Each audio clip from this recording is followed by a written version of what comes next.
श्वास प्रश्वासयोर गतिविच्छेद प्राणायामः सतुबाह्याभ्यंतर स्तंभ वृत्ति देश काल संख्या भी परिदृष्टो दीर्घ सूक्ष्म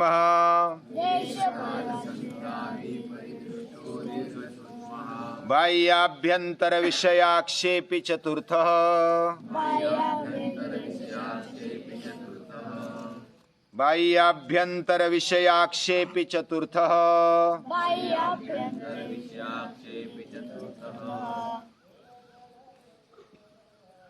छोटा बिल्कुल छोटा बच्चा होता है ना, उसकी सहजता देखने पर हमें लगती है कि ये सहज है। वो अपने अपने व्यवहार अपने अपने स्वभाव से करता रहता है। उसको कपड़े है या नहीं है, या तो ये कोई मुझे तकलीफ देगा या नहीं देगा, ये उसके लिए कोई मायने नहीं रखता है। वो तो अपने अपने स्वभाव से कृति करते रहता है, व्यवहार करते रहता है। उसका खेलना, उसको भूख लगी रोता है, उसको आनंद लगा हंसता है, और कुछ हलचल करने की मन में इच्छा हुई हलचल करता है। उसकी सांस हो, उसका देखना हो, उसका सुनना हो, उसकी हाथ पांव की हलचल हो, बहुत ही सहज रहती है। लेकिन ये जो हलचल है वह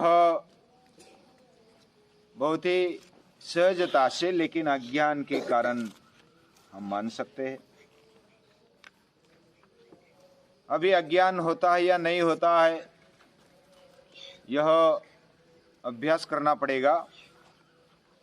उसके हिसाब से वो सहजता है, और हम भी वैसा ही देखते हैं। और जब हम बड़े बन जाते हैं तो कुछ विचार करने लगते हैं। मैं तो देखता हूं, क्या विचार पूर्वक देखता हूं। मैं सुनता हूं, क्या विचार पूर्वक सुनता हूं। मैं सांस लेता हूं, कोई विचार पूर्वक करता हूं। और ऐसा बोला जाता है कि विचार पूर्वक करना भी चाहिए, ज्ञान पूर्वक करना चाहिए, और तभी हम अच्छा सा कर सकेंगे, उसमें कुछ योग्यता ला सकेंगे और ऊंचाई ला सकेंगे। और वो अपेक्षित भी रखते। ये इतना होने पर भी ज्ञान पूर्वक करना, विचार पूर्वक करना हर कोई कृति, तो उसमें सहजता भी आनी चाहिए। ज्ञान पूर्वक सहजता, प्रयत्न जब हम लगातार करते हैं, सतर्क रहने का, सावधान रहने का, और उसमें कृति अच्छी से अच्छी कैसे हो, इसमें हम अलर्ट रहते हुए आगे चलते हैं, तो उसमें भी सहजता आ जाती है। जैसे मल्लखांब खेलते हैं, या तो स्विमिंग करते हैं, या तो साइकिलिंग करते हैं, तो पहले पहले तकलीफ होती है, विचार पूर्वक करना होता है। मुझे बैलेंस आना चाहिए, मैं गिरना नहीं चाहिए। ऐसे अलग अलग तरीके से सावधान रहते हुए एक एक कृति करते हैं, और करते करते अभ्यास जब करते जाते हैं तो उसमें सहजता आ जाती है। वैसे प्राणायाम में भी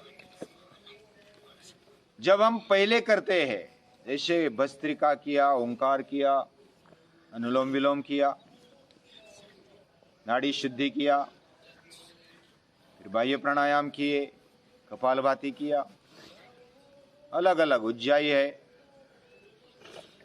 अलग अलग कुंभक है, शीतलीय, शीतकारी, सूर्य भेदन, चंद्र भेदन, ऐसे अलग अलग प्राणायाम है। उस प्राणायाम को पहले तो जबरन और विचार पूर्वक अच्छे से कैसा हो, यह ध्यान पूर्वक किया जाता है। लेना भी ध्यान पूर्वक,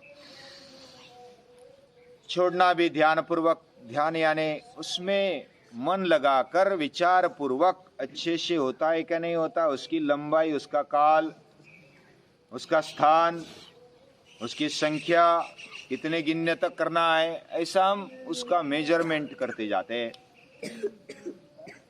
लेकिन इसमें लगातार करने पर, सालों साल ये प्राणायाम करने पर लास्ट में यानी अंतिमता उसमें सहजता आ जाती है। और वो सहजता ये हमारे जीवन में आनी चाहिए, ज्ञानपूर्वक आनी चाहिए। ये बात महत्वपूर्ण है।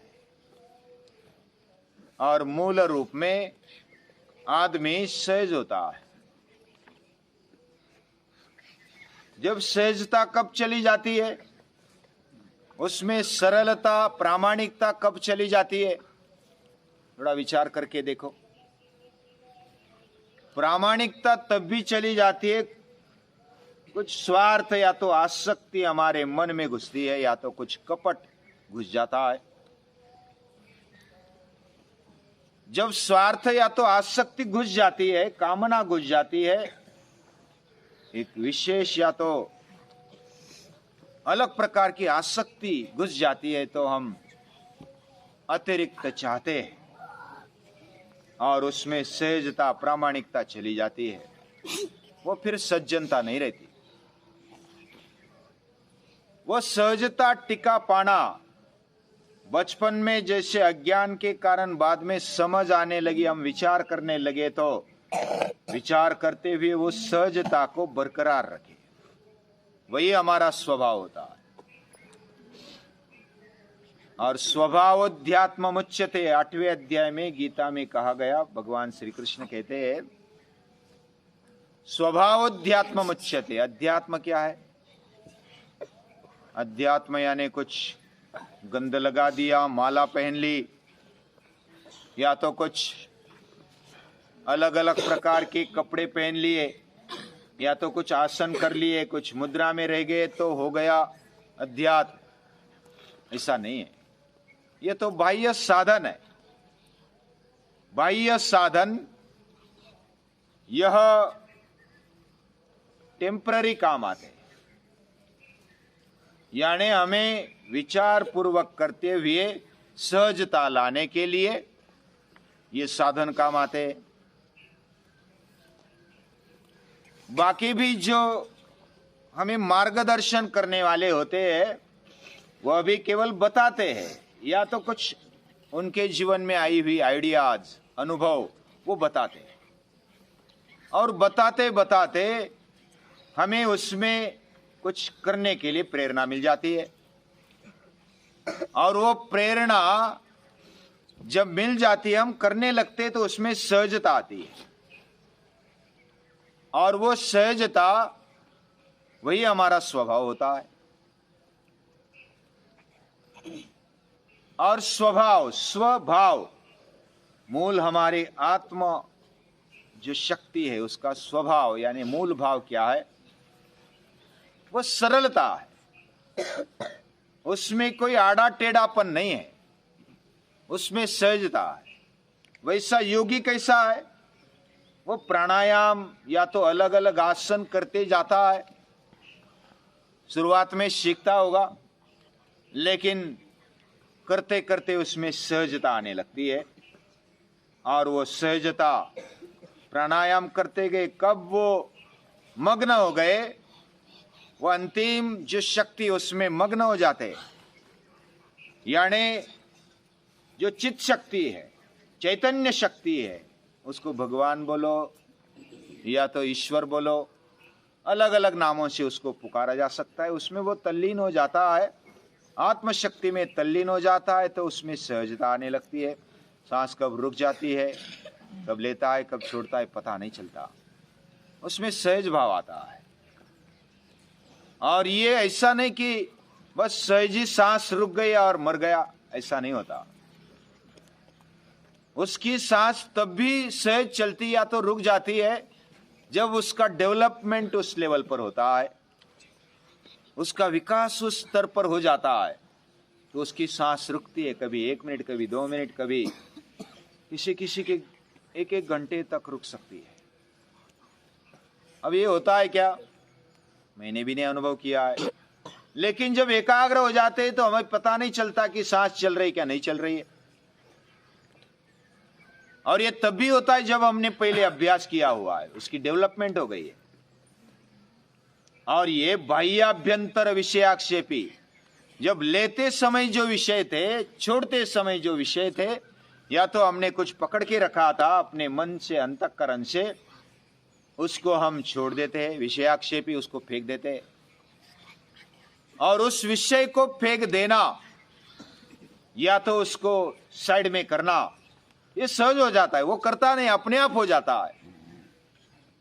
उसकी एकाग्रता, उसकी तद्रूपता, उसकी तन्मयता वह बाह्य विषय को छोड़ देती है। और ऐसे विषयों को जब छोड़ देते हैं तो वह जो प्राणायाम होता है, वो जो रुक जाना होता है, यानी गति का जो भी बाह्य वृत्ति, अभ्यंतर वृत्ति, उसका विषयाक्षेप यानी अलग अलग विषयों से आसक्ति से हम करने लगते हैं। भले ज्ञान से विचार पूर्वक करते हो, लेकिन वो भी एक आसक्ति है, वो भी एक विषय है। उसको छोड़ देते हैं तो सहजता आ जाती है। जैसे पहले हमने बच्चे का उदाहरण देखा, बच्चा बस अपने धुन में होता है, वैसा योगी भी अपने मस्ती में होता है। कोई बैठ गया तो बैठ गया, कोई एक जप करने लगा तो जप करने लगा। कोई कोई योगी ऐसे दिखते, उनको फिर काल का भान नहीं रहता, उनको सांस लेना छोड़ना ये भी भान नहीं रहता। भान नहीं रहता इसका मतलब वो चलता है कि नहीं चलता, बहुत ही सहजता से चलता है, या तो कभी कभी रुक भी जाता है, उनको पता नहीं चलता। कभी कोई आश्चर्यकारक बात अगर हम देखते हैं तो हमारी सांस रुक जाती है। कोई आश्चर्यकारक या तो चमत्कार करने वाली बात हम देखते हैं तो हमारी सांसें रुक जाती है, बहुत सारों की सांसें रुक जाती है। ये रुक जाना आ करके हम बस रुक गए, सांस भी रुक गई, तब रुक गया। वो कुछ क्षण के लिए होता है, कुछ मिनट के लिए हो सकता है। ये जो रुक जाना है उसमें सहजता जब प्राप्त होती है, ज्ञान पूर्वक आने वाली, लेकिन बाद में सहजता जब आ जाती है, और वही समाधि की ओर जाने वाली प्रक्रिया है। हम जब अपने आप को भूल जाते हैं, स्वरूप शून्य, स्वरूप शून्यता आ जाती है, तो वह सहजता है। और वह सहजता वही समाधि है, वही चतुर्थ प्राणायाम माना गया है। अलग अलग नाम से उसको जान सकते हैं, लेकिन ये चतुर्थ प्राणायाम है। तीन पहले बताए, एक कौन सा? पूरक, दूसरा रेचक, तीसरा कुंभक, और चौथा ये सहज प्राणायाम, या तो उसको केवली कोई कोई बोलते, कोई चतुर्थ प्राणायाम बोलते। ऐसे महर्षि पतंजलि बहुत ही शॉर्टकट में इसको बताते, इसके परिणाम क्या है, इससे क्या होता है, ये अपने अनुभव से महर्षि पतंजलि बताते, लिख कर रखे उन्होंने। तो ऐसे जो हमारे पूर्वज है, उन्होंने अपने अनुभव से ज्ञान पूर्वक जो बातें उनको लगी वो लिख कर रखी। उनमें सहजता आई, वो भी लिख कर रखा, उसके परिणाम मिले, वो भी लिख कर रखा। ततक्षीयते प्रकाशावरणम, ये जो प्राणायाम में सहजता आती, पहले तो यम नियम में सहजता आने लगी, आसन में सहजता आने लगी, फिर प्राणायाम में सहजता आने लगी। उनकी निरंतर करने से, सालों साल करने पर उसमें सहजता आ जाती है, और वह सहजता अपेक्षित है। बस उनके लिए स्पेशल बैठने की आवश्यकता नहीं। जो योगी है उनके लिए स्पेशल प्राणायाम के लिए बैठ गए, चलते चलते उनका प्राणायाम में, बैठते बैठते प्राणायाम हो जाता है। उनकी निरंतरता ही सहजता की ओर जाती है, और वो निरंतरता से, आसन की निरंतरता से प्राणायाम अच्छा हो जाता है, प्राणायाम की निरंतरता से फिर प्रत्याहार हो जाता है, होने लगता है। इस प्रकार जब हम अभ्यास करते जाएंगे तो उसमें ये फल मिलते जाएंगे। हम भी अभ्यास करते हैं, निरंतरता चाहिए, सतु दीर्घ काल नैरंतर्य सत्कारा सेवितो दृढ़ भूमि। और उसमें दो बातें महत्वपूर्ण है, अभ्यास और अभ्यास के साथ वैराग्य। कुछ अपेक्षा किए बिना बस करते रहो, उसका परिणाम होना ही होना है, किया हुआ कभी व्यर्थ जाता नहीं है। तो करते जाइए तो परिणाम मिलेगा ही मिलेगा। लेकिन परिणाम के लिए नहीं करना है, उसमें वैराग्य चाहिए, निरपेक्षता चाहिए। ऐसी बातें हम अभ्यास करते जाएंगे और ऋषियों को याद करते जाएंगे तो परिणाम मिलते जाएगा, हमारा जीवन उन्नत होते जाएगा। सभी को, आप सभी को और ऋषियों को, मुनियों को नमस्कार है।